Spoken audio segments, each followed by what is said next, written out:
Who That Nation, what it do? Today, gonna be touching on the Illuminati. So I'm gonna be reacting to some videos, giving my opinion about it, keeping my third eye open, and just seeing what I can get out of this. You know what I'm saying? Like, there's so many theories out here about this, and conspiracies, and higher ups, and gatekeepers. All that, bro. So this first video, it's obviously about some Illuminati stuff. I'm gonna watch it. I'm gonna give my opinion about it, and we're gonna just see.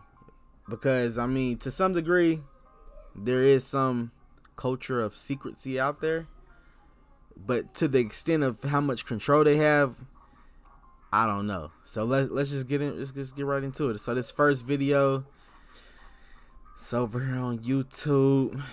Let's see what the title of it's called. The video the Illuminati doesn't want you to see. So let's check this out. I don't know if this is like a joke or if this is like a real video, but we're about to watch it real quick.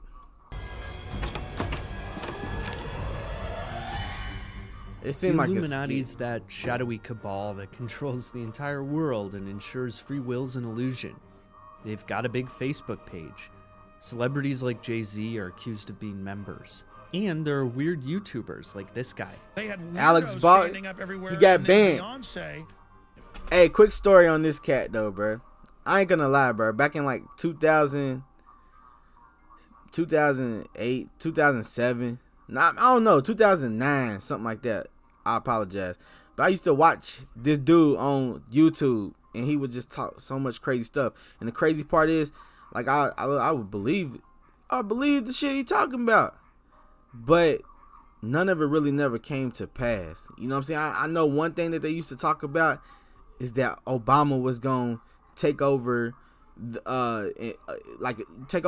world, and he was going to stand his presidency and break all the laws and get ready for martial law, and they're tearing down the Walmarts and building camps in them. Y'all know all the stuff I'm talking about. So I was believing that, but I haven't really not seen none of it come to pass. The only thing I really seen is like when I ride down the street and I see a train that have hella army trucks, hella tanks on it, hella little convoy trucks and stuff like that.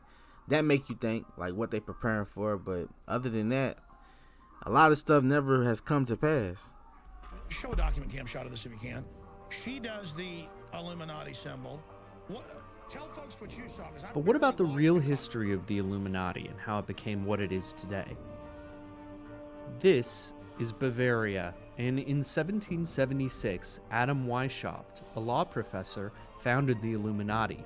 It's real. He wanted to spread Enlightenment ideals around the world. The goal was to infiltrate the monarchy and make them more enlightened by entering their ranks. Even though they were so high-minded, they had weird rituals. See these owls? The Illuminati really loved them. And they had invented hierarchies like novice, Minerval, and illuminated. And who be rocking that owl shit? Weird, they did have some success around the world. I already know who rocked that owl shit. From 650 to 2,800 members infiltrated Freemason chapters, may have had influential members like the writer Goethe, and even might have influenced the Jacobins, the political club that spurred the French Revolution to its most radical heights. But they were destroyed in 1785. Dang. This is Karl Theodor. He was the Duke of Bavaria, and that year he banned secret societies. That included the Illuminati.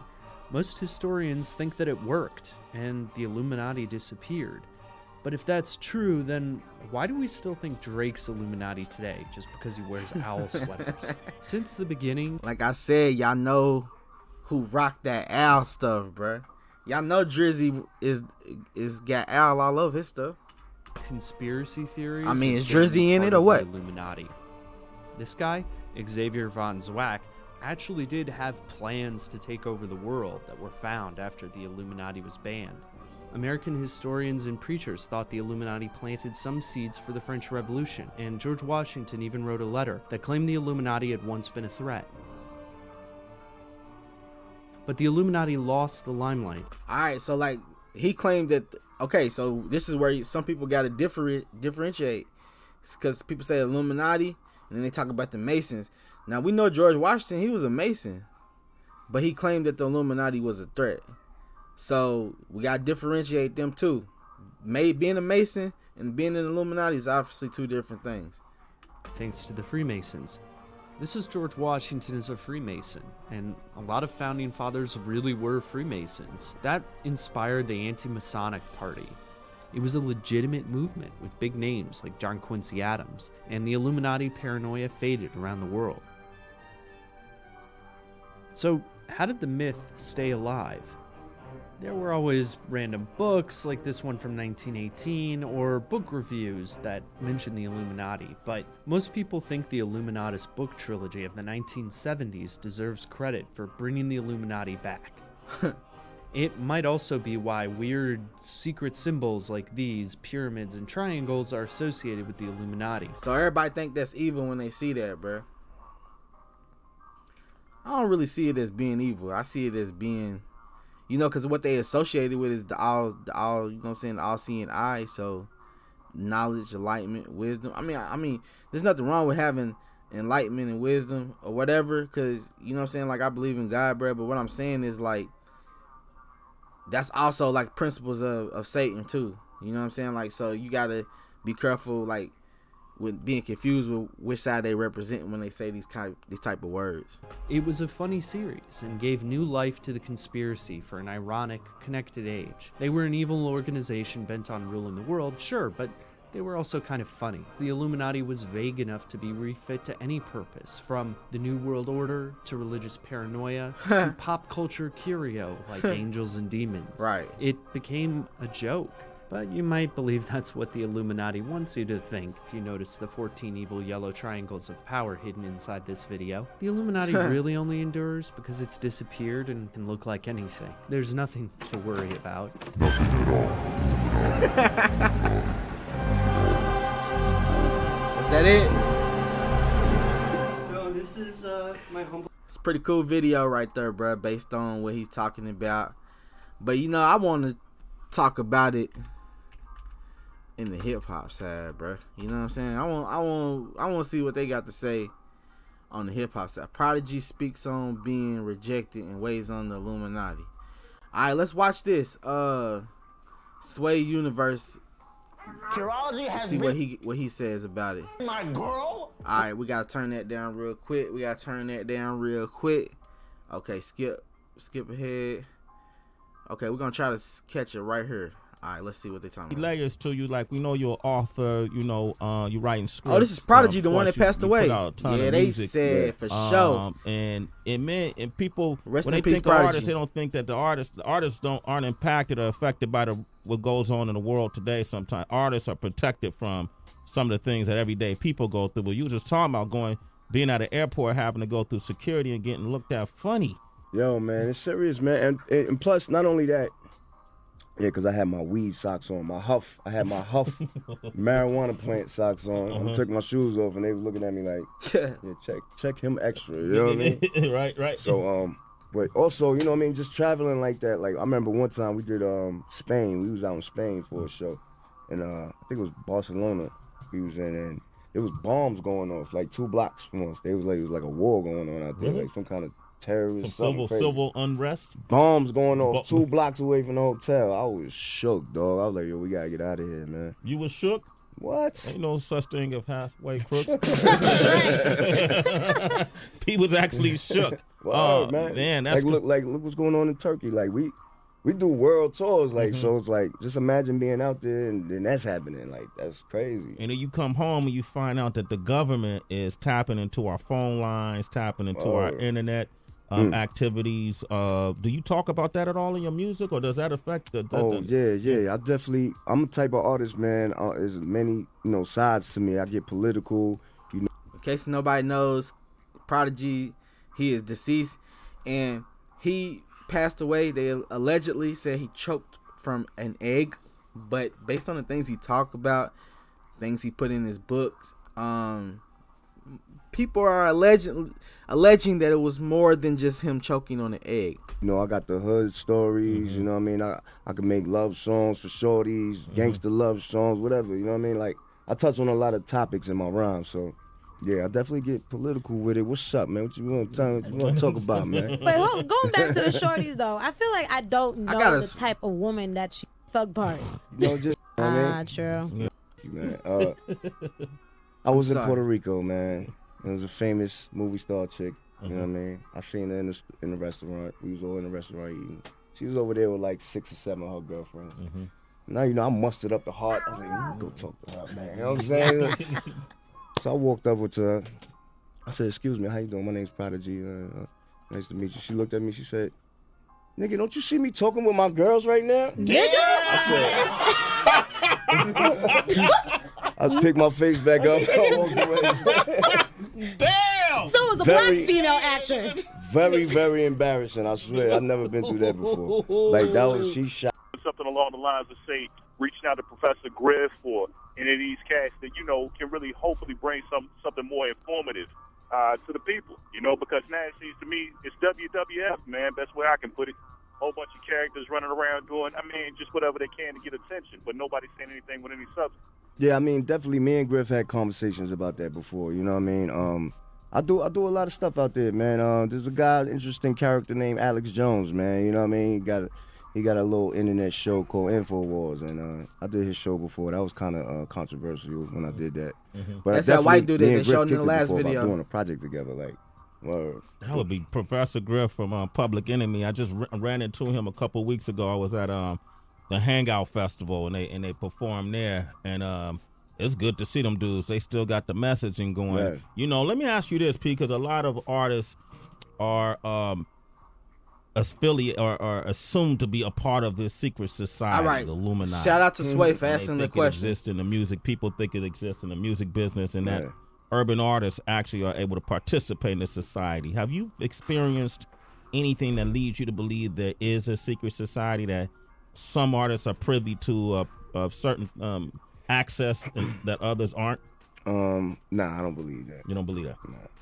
I don't believe that. I believe that there's definitely a secret society. You know what I mean? I believe definitely maybe some of these label heads, like major labels and like major corporate companies, might have something to do with it, and they, you know, might be involved with the agenda. You know what I mean? But as far as like the rappers and like, you know, certain R&B artists or whatever, nah. You don't believe that? Nah. Now there are people who will argue and say that rap. And I've had this debate too, and man, I actually had this. I teed the defense on how good is rap for the society, because when you look at the majority of things that's on the radio, the messaging that it pushes can be considered derogatory. A lot of people use the excuse, man, you know, I'm just painting a picture, or that doesn't mean you have to do what it says. But isn't it influential? Like, doesn't it impact? And I mean, words is powerful, man. It's like a double-edged sword, man. You gotta you got to be careful with the message that you put out there. Yeah. You know what I mean? Make sure you're saying the right thing, man. Like, I had to struggle with that my whole career, you know, because of where our environment, where we come from, and, you know, the neighborhoods I grew up in, and the style of music we make is real aggressive, is real, you know, street. A lot of characters getting killed in your verses. Yeah, you know what I mean? But at the same time, you got to know how to, you know, put the right message in there. You got to fit the message in there. And I think we've been pretty good with that. You know what I mean? I think Nas is pretty good with that. You know what I mean? Even Jay, you know what I mean? Jay's like real good with that. Kanye's even good with that. Yeah, Kanye. Making sure the message is in the music. Like, you know what I'm saying? I'm interested in this new album because honestly, I've been a big, you know, I'm a fan of when Jay or Ye speak politically. Regardless if I agree with it, but if I agree with the agenda or not, I'm always a fan when they speak politically. That new Slave song, that Black Skinhead song he got. I haven't heard his album yet, but I'm looking forward to that as well. Prodigy has joined us. 888-7. All right, y'all. So he didn't really go that deep into it because this is like a New York radio station platform. You know what I'm saying? Like, so he obviously didn't go that deep into it. But the thing is, bro, we know it's something, bro. We know it's something. And what basically with Sway bringing up the kids and it not being good, the music not being good for society, everybody know that. One thing I think that, like, and this is me speaking from African American black, you know what I'm saying, black standpoint. You know what I'm saying? Like, whether you gangsta thug, are you square, you know what I'm saying, you backpacking it and going to school trying to make it out the right way. One thing that everybody in the black community have in common, bro, is that we come from nothing. We trying to make it out, bro. You know what I'm saying? Like, so why would, like, there be a push for a popularity for such a brand of music that degrades and tear you down? You know what I'm saying? And promotes violence and murder and pimping out your sisters and your girlfriends and your daughters and all that. You know what I'm saying? Why would we do that? So they speaking on the agenda. So, like, I get what they saying. You know what I'm saying? It got to be an agenda. You know what I'm saying? Somewhere. You know what I'm saying? Okay, let's see what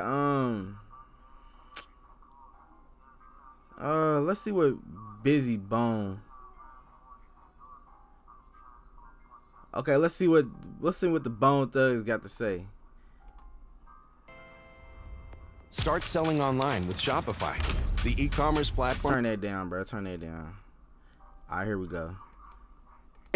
At this point, I think a brother is a... Hey, it's funny as hell that he's saying that, but hey, he got on a top hat, which that's affiliated with the secret society and the Freemasonryism. And look how he holding his hands, bro. And it was just as much around it too. I want to dig into the conspiracies, bruh. All right, let's look at this one about Beyonce. Splatterball water bead blaster. This should be interesting. Is Beyonce tied to the Illuminati in any kind of way, y'all? Let's see. Uh-oh.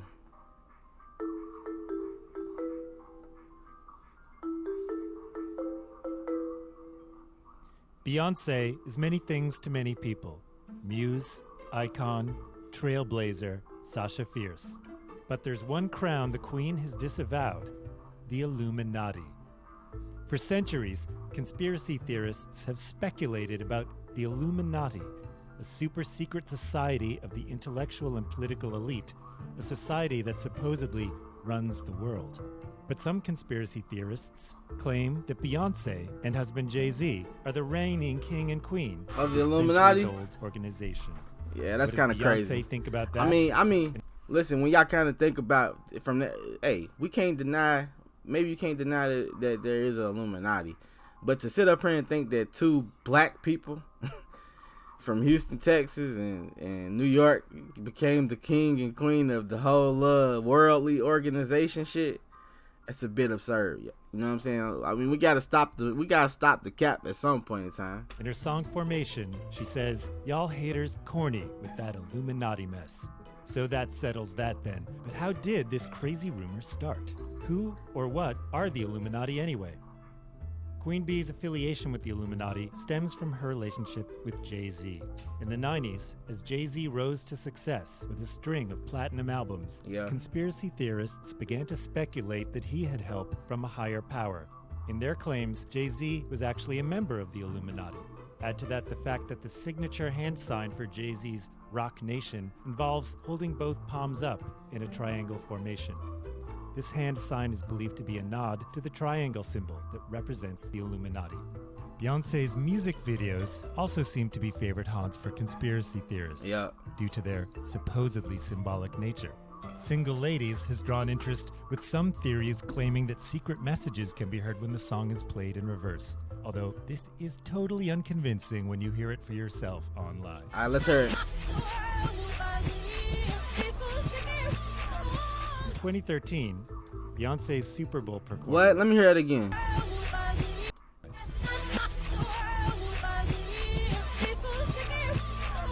In 2013, I don't know, man. Beyonce's Super Bowl performance gave conspiracy theorists whiplash. Now I ain't gonna cap. The Rock Nation hand the Super Bowl performance was a little sus. Evidence of her allegiance to the Illuminati. Beyonce and Jay-Z aren't the only hitmakers suspected of being members of the elusive group. There's the late Whitney Houston, Justin Bieber, Bono, Eminem, Nicki Minaj, Lil Wayne, and Dr. Dre to round out the list, and even the late R&B star Aaliyah. Beyonce, however, has shut down the rumors the best way she knows how, through song. But she can't deny that she wear a lot of stuff that have to do with cultism. You know what I'm saying? Like, a lot of this stuff that she wears is like come from ancient cults, and you know, like it come from like dark, really dark places on the earth. You know what I'm saying? Like, nobody walks around dressed like that. In Formation, she announces, "Y'all haters corny with that Illuminati mess." But then she leaves the Illuminati behind to discuss more important issues like hot sauce and Red Lobster. My name is Rob Sheffield, and I officially do not believe any of these Alright, so that was on Beyonce. Okay, let's watch one more video. This video is called Deals with the Devil, a brief musical history. Let's check this out and we're gonna get up out of here, man. And we're gonna keep this series going. Y'all just let me know if y'all want to see me react to anything else, man. And y'all leave y'all comments. Just let me know what y'all think. Alright, let me unmute this. Free 2-month trial to Skillshare, where you can easily learn. Folktales are to be believed. The devil seems to have quite the interest in music. Whether it's the satanic imagery that's ever pervasive in metal, or the legendary fiddle duel in The Devil Went Down to Georgia, it would appear that the Prince of Darkness likes a good tune as much as you and I. But there's one tale of the devil in music that captivates like no other, and it's one that's been told for centuries. The Deal with the Devil. Nearly everyone knows this kind of story now, and that's because it has a rich history dating back several centuries. Let's take a closer look. It's deeper than what you think, bruh. It goes centuries. Oh, is your music gonna give me copyright? The late 50s. The devil have appeared in Western mythology for a long time, but they really first started catching on in the late 1500s thanks to a man named Johann Faust. Faust was a German alchemist and magician who was alleged to have made a pact with the demon Mephistopheles in return for his soul. His talent became famous after being documented in Christopher Marlowe's play, The Tragical History of Dr. Faustus. 100 years later, the myth first made its way into music thanks to Giuseppe Tartini.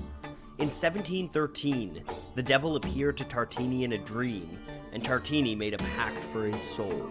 In the dream, he gave the devil a violin, and the devil performed the most beautiful sonata he had ever heard. Immediately upon waking up, Tartini tried to write down what he heard and created the Violin Sonata in G, better known as the Devil's Trill Sonata. Despite the success of this piece, Tartini wrote that his effort was so inferior to what I had heard that if I could have subsisted on other means, I would have broken my violin and abandoned music forever. It would seem that the devil's interest in violin came to this didn't nigga wane, with a violin. as rumors of another violinist cohorting with the devil came about a century later. Niccolò Paganini is considered by some to be the greatest violin virtuoso ever to have lived. He started music at the age of 5 on the mandolin, was composing by the age of 7, and performing live at 12. And he was such a virtuoso that the public began to surmise that his talents must have come from dark dealings. On top of his skills, Paganini had a pale, lanky look with long... Hey, bro. I just want to say this man is smacked, bro. Look at his face, bro. Hey, I know that we trying to be on the serious tip, bro, but this video is kind of like, they not really giving me nothing, fingers bro. And flaming eyes. The legends of his performance, things he did before he died, was send away a priest who had come to perform last rites. This cemented his association with the devil in many people's minds. Less than 100 years later, legends of the devil meddling in musical affairs started once more. In the 1920s and 30s, a pair of blues musicians in the Mississippi Delta are alleged to have run-ins with the devil. So he's the first niggas to sell their soul to the devil for a contract.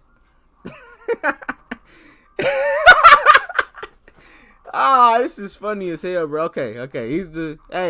This probably be the thumbnail, and I'm gonna be holding up. Hey, bro, that's funny, bro. First came Tommy Johnson, a guitar virtuoso known for his eerie yodeling. Johnson's brother Liddell spread the legend of Tommy's Faustian bargain. One night, the story goes, Tommy Johnson went to the crossroads just before midnight and played guitar until a big black man came up to him, took his guitar, and tuned it. After that, Tommy Johnson could play the guitar like no man alive. Outside of the alleged deal with the devil and his influence on blues music, Johnson's life was rather uneventful though. That can't be said for Robert Johnson. Okay, so they both name was Johnson. So the devil was fucking with Johnsons. But the thing is, bruh, is how's that a deal with him if he just walked up to him and tuned his guitar? You know what I'm saying? Like, let's see what Robert Johnson. Unrelated to Tommy, another musician who apparently made a Faustian bargain. Johnson was one of the most impressive guitar players of his time and one of the most important musicians of all time. And when he was a young man in the late 1920s, he started to play guitar, but apparently he had no talent for it. Fellow bluesman Son House famously remembered how Johnson played the guitar. Such a racket you never heard. It'd make the people mad, you know. They'd come out and say, "Why don't y'all go in and get that guitar away from that boy? He's running people crazy with it." I'd come back in and I'd scold him about it. Then one day, Robert Johnson left Robinsonville, where he had been living.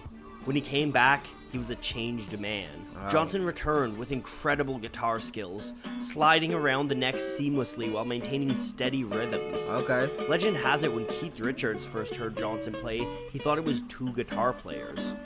Rumors started to grow that, like Tommy Johnson before him, Robert had sold his soul to the devil at midnight at a crossroads. And if you listen to Robert Johnson's music, it's easy to believe it too. Yeah, so they basically saying, like, anytime a black person is successful, he had to sell his soul, bruh. And this has been since then, bruh. I would call that an agenda, bruh. Top his virtuoso play, Johnson's lyrics have a haunting desperation to them, and he even sings of his relationship with the devil. Hellhound on My Trail is a masterful song that takes the trope of the rambling bluesman and puts a new spin on it. Let me hear that The shit. reason Johnson is a traveling, wandering vagabond is because he's got hellhounds following him. You could even look at this song as the middle of a trilogy of songs chronicling his run-in with the devil. Crossroad Blues is where he sells his soul, and then the trilogy ends with Me and the Devil Blues, which has some of the most haunting opening.